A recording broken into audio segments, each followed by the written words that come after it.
আসসালামু আলাইকুম প্রিয় বরিশালবাসী, আজগো হেই চরে মুই আইয়ে গেছি দেহামো কিছু সুন্দর সুন্দর প্রাণী।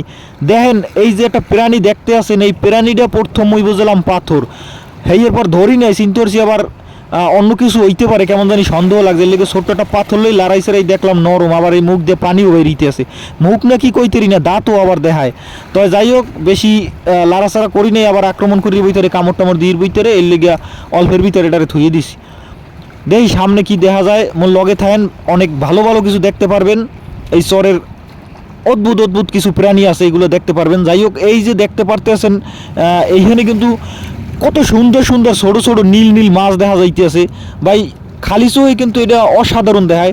যাই হোক মাছগুলা অনেক ভালো আনলে দেখতে, সামনে দেখি অন্য কোনো কিছু দেখা যায় কিনা।